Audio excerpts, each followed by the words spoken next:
자, 선고일 갈등. 자, 오늘 일단 먼저 박근혜 전 대통령과 최순실 씨의 출석 영상부터 먼저 확인하시겠습니다. 박근혜 전 대통령 평소와 거의 다름없이 저는 제 모습이 머리를 조금 손질한 것 같다는 느낌도 좀 들어요. 그동안에 이제 조금 부시시하고 좀 날렸었는데 저는 그런데 다른 사람들 얘기를 들었으면 머리 손질 안 한 것 같다는 얘기도 하고 있고요. 일단 10월 16일 밤 12시에 구속 만료가 되니까 한 이제 40일 조금 넘게 남았습니다. 자, 박근혜 전 대통령의 모습 지금 보셨고요. 최순실 씨도 한 30분 늦게 이제 법정에 출석을 했는데 최순실 씨 오늘 특이점은 안경을 벗었습니다. 보통 그동안 안경을 쓰고 와서 법정 내에서 가끔 벗는 경우는 있었는데 저렇게 호송차에 내려서 걸어가는 모습에서 안경을 안 쓴 모습은 저는 굉장히 올해 처음 보는 것 같기도 한데요. 무슨 심경의 변화가 있는지는 모르겠습니다.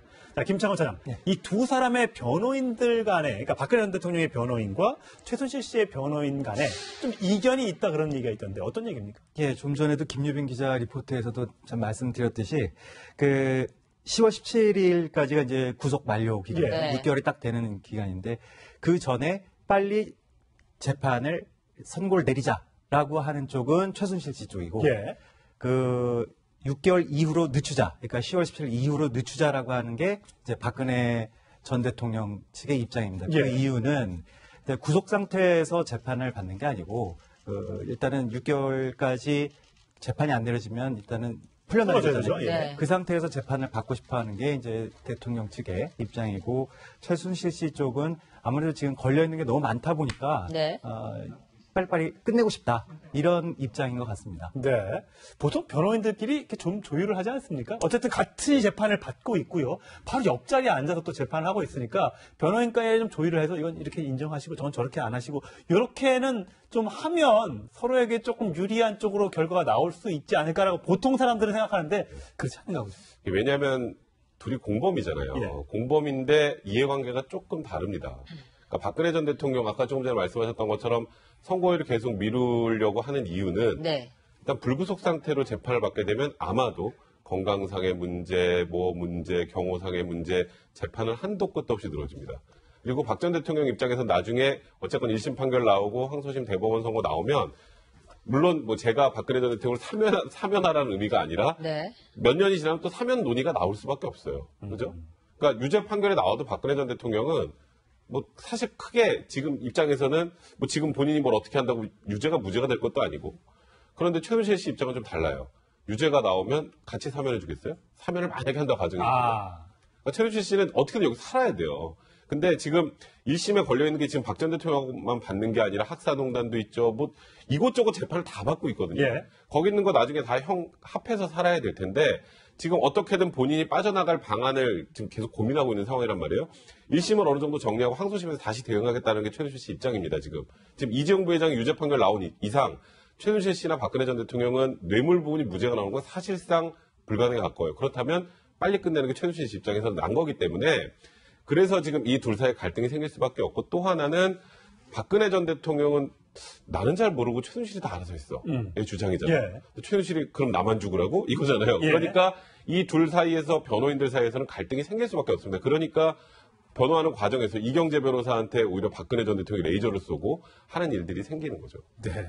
참, 지금 하긴 뭐 벌써 6개월 넘게 6개월은 아니군요. 한 4개월 정도 재판을 받고 있는데 지금까지 단 한 번도 박근혜 전 대통령과 최순실 씨가 눈빛을 교환했다거나 뭔가 조금 이렇게 하다못해 진짜 갈등에 표출된 모습도 전혀 안 보이잖아요. 어떻게 그렇게 오랫동안 재판을 받는데 그렇게 서로 외면하고 다닐 수 있는지 참 그것도 궁금합니다. 그것도 일반적인 상식으로는 이해를 할 수가 없죠, 사실은. 왜냐하면 40년 직이라고 하잖아요. 40년 직위끼리 어떻게 재판을 받고 있는데 눈빛 한 번 안 맞추려고 하는 것인가. 네. 그러니까 이거는 뭐 본인들이 나중에 눈빛을 맞추고 아는 척 했을 경우에 이 어떤 불이익이 있을 것이다 이렇게 생각하는 측면들도 있지만 제가 볼 때는 최순실 씨의 의지라기보다는 박근혜 전 대통령의 의지가 훨씬 더 많이 반영이 된 것 같아요. 왜냐하면 박근혜 전 대통령은 이미 3차까지 가는 대국민 담화 기간 동안에 최순실한테 철저하게 본인은 속았다고 주장을 하지 않습니까? 그러니까 박 전 대통령은 실제로 나는 속았다고 생각할 수도 있을 것 같아요. 왜냐하면 당신이 나한테 얘기했던 게 나는 굉장히 다 선이라고 생각을 했는데 알고 봤더니 굉장히 나쁜 거였어. 그렇죠. 라고 하는 걸 박근혜 전 대통령이 지금 주장을 하고 있는 거거든요. 그러니까 최순실한테 대해서 굉장히 원망이나 뭐 이런 원한 같은 느낌까지 갖지 않았을까. 그러니까 이건 뭐 박 전 대통령 입장에서 해석을 하자면 그러니까 눈도 마주치기 싫은 사람처럼 느끼지 않을까. 그런 측면에서는 아마 일반 상식으로는 이해할 수 없는 장면들이 계속 그러게요. 나오지 않을까 네. 생각됩니다. 그래서 오늘 증인은 누구죠? 예, 오늘 증인은 정찬우 전 금융위원회 부위원장. 네. 현재 한국거래소 이사장입니다. 이사장이죠. 네. 그런데 오늘 이분이 이제 증인으로 출석한 이유는 하나은행의 인사 개입 여부 관련한 오늘 네. 이제 재판이 있는데요. 이상화 전 하나은행 본부장이 있습니다. 이야기가 많이 나왔던 사람인데 그 이상화 씨는 최순실 씨의 금고지기로 알려져 있죠. 네. 그런데 삼성그룹으로부터 금융 승마 지원을 받는 과정에서 예금 관리, 대출 등 편의를 봐준 인물로 알려져 있습니다. 그런데 이 이상화 씨를 최순실 씨가 이상화 씨를 승진시켜달라라고 박근혜 전 대통령에게 예. 부탁을 했고, 예, 저 화면 뒤에 나오고 있는 저 모자이크 된 분이 예. 전 하나은행 본부장이던 이상화 씨입니다. 예, 예. 오늘 재판에 출석한 모습이고요. 예. 그래서 저 당시 독일 법인장이었던 이상화 씨를 글로벌 영업본부장으로 임명해달라라고 네. 이제 승진 압력을 이제 넣었고, 네. 이게 이제 박근혜 전 대통령이 안종범 당시 경제수석한테 얘기를 했고, 예. 그 안수석은 금융위 부위원장, 오늘 출석한 이 정찬우 전 금융위 부위원장한테 얘기를 했고, 그 정찬우 부위원장은 다시 하나은행 측에 전달을 했다. 예. 그렇게 돌아서 복잡해요. 네, 지금 화면에 있습니다. 최순실 씨가 부탁을 해서 박근혜 전 대통령이 안종범 전 수석에게 얘기를 했고, 그래서 이제 정찬우 이제 부위원장한테 얘기했는데, 이게 잘 안 됐어요. 승진 실패했어요. 그랬더니 안종범 수석이 바로 그냥 하나은행 회장한테 전화를 걸어서, 그래픽이 나오죠? 네, 이게요. 제가 좀 간단하게 설명을 예. 드리면요. 원래 이제 안종범 수석의 역할이 이제 중간에서 빨리 그 승진 안 시켜 이거였잖아요. 예. 첫 번째 내용은 유럽에 이제 그 총괄법인을 설립해달라 프랑크푸르트에. 근데 그게 실패합니다. 네. 그 실패하고 승진도 안 돼요. 승진도 안 되니까 안종범 수석이 이제는 김정태 하나은금융 회장에 직접 전화합니다. 네. 머리가 그렇게 안 돌아가냐? 네. 안종범 수석이 네. 금융그룹 회장한테 머리가? 네.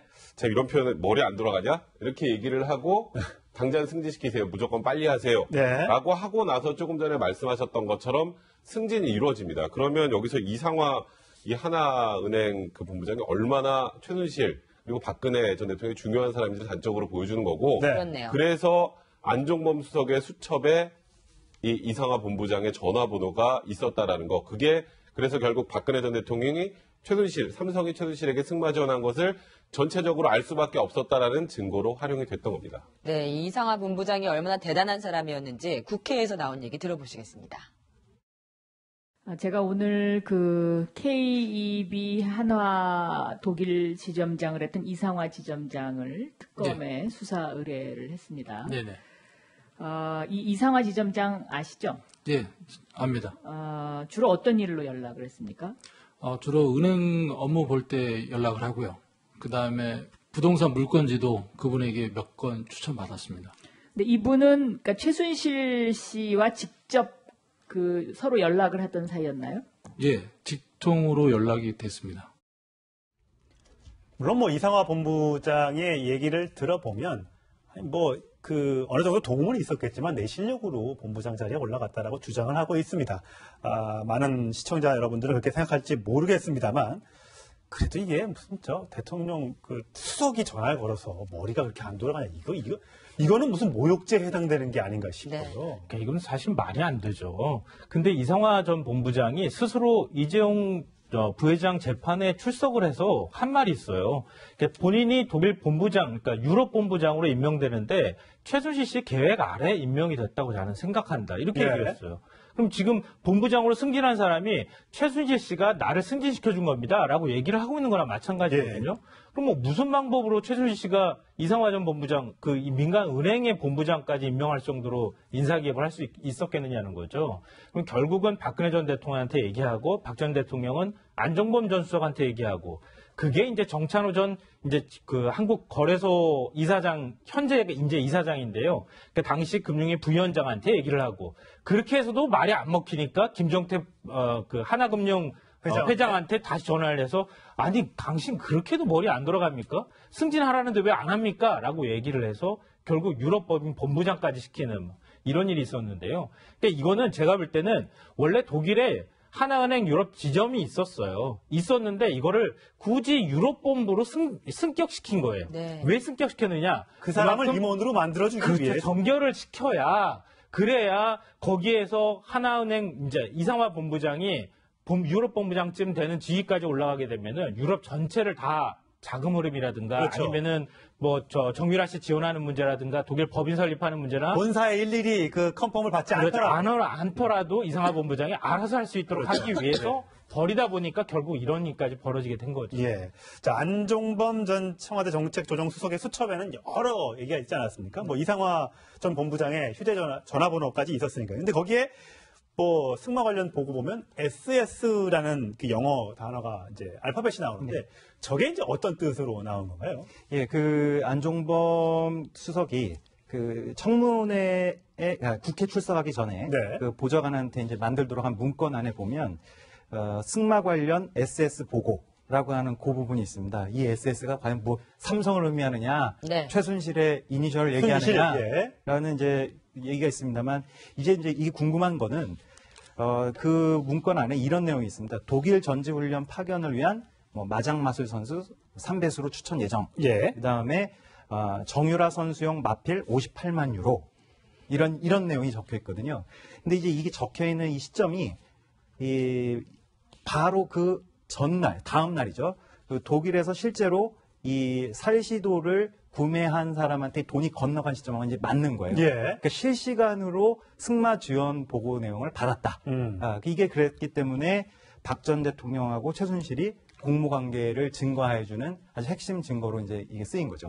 사실 안종범 전 정책조정수석의 수첩은 정황 증거로 네. 재판부에 받아들여졌잖아요. 네. 근데 이게 SS가 삼성이든 아니 순실이든 네. 그런다고 해서 이게 결정적인 증거가 될 수 있는 겁니다. 그러니까 이거는 중요한 이유가 조금 전에 말씀하셨던 것처럼 살시도 90점 전날에 관련된 내용들이잖아요. 네. 그러면 삼성이건 이게 SS가 삼성이건 순실이건 간에 이 내용이 청와대에 실시간으로 보고되고 있었다라는 것들은 충분히 입증할 수 있는 자료가 돼요. 이게 이번에 이재용 부회장 유죄 판결에 굉장히 결정적인 역할을 한 내용입니다. 네. 왜 그렇죠? 아니 삼성은 몰랐다잖아요. 몰랐다는데. 몰랐다는데 실시간을 어떤 방식 이게 삼성이 안 알려주면 이게 이 내용이 청와대 그 안종범 수석에 갔을 리도 만무한 상황이고 그래서 뭐 안종범 수석 입장에서 그게 그 언론 보도를 통해서 그냥 저 SS를 넣고 난 SS가 뭔지 모른다는데 그거는 완벽한 거짓말입니다. 네. 그 당시에는 최순실이 누군지 아무도 몰랐어요 언론에서도. 네. 그리고 삼성에서 이렇게 정유라나 혹은 뭐 삼성이 주장하는 것처럼 승마 유망주들에게 막 이렇게 지원한다는 내용이 언론에 나온 적도 없습니다. 그렇기 때문에 안종범 수석은 어떻게든 본인의 수첩의 증거 가치를 떨어뜨리기 위해서 최선을 다하고는 있습니다만 뭐 정황 증거라고 아까 표현 쓰셨는데 정황 증거일지라도 여러 가지 다른 간접 증거들과 결합이 되면 유죄를 입증하는데 큰 역할을 할 수 있다는 건 이걸로도 답변을 보신다고 보시면 될 것 같아요. 그러니까 이 시점이 굉장히 중요하기 때문에 다시 한번 말씀드릴 필요가 있는데요. 우리가 이제 이른바 말세탁을 했다고 하는 네. 바로 그 시점이에요. 그러니까 당시에 국정농단과 관련해서 K스포츠재단, 미르재단에 이렇게 기업들이 돈을 출자를 하게 됐다. 박근혜 전 대통령이 거기에 압력을 넣었다. 이런 얘기가 나오는 시점이었고요. 10월 22일이면은 그때 검찰이 수사도 안 들어갔던, 본격적인 수사도 안 들어갔던 시점이었어요. 근데 그런 시점에 왜 말세탁이 이루어졌느냐. 이거 가지고 굉장히 많이 논란이 있었잖아요. 근데 이른바 다시 말을 사주는 말세탁이 있었던 그 무렵 시점에 바로 다음날 네. 청와대 그 사실이 이 보좌관이 만들었던 문건이라고 얘기하면서 언론 보도가 전혀 되지 않았던 시점에 청와대에서 알고 있었다는 네. 거예요. 그거는 삼성만 알 수 있었던 것이거나 최순실 씨만 알 수 있었던 게 청와대로 얘기가 다 들어갔다는 얘기가 예. 마찬가지이기 때문에 이게 뇌물과 관련해서 아주 결정적인 영향을 미칠 수 있는 그런 증거가 될 수 있다는 거예요. 네. 공부 잘하는 사람들이 이 노트 메모도 필기도 잘 해놓는데 영어 단 알파벳이 됐든 아니면 뭐 다른 내용이 됐든 여기에 딱 발목이 잡히고 말았습니다.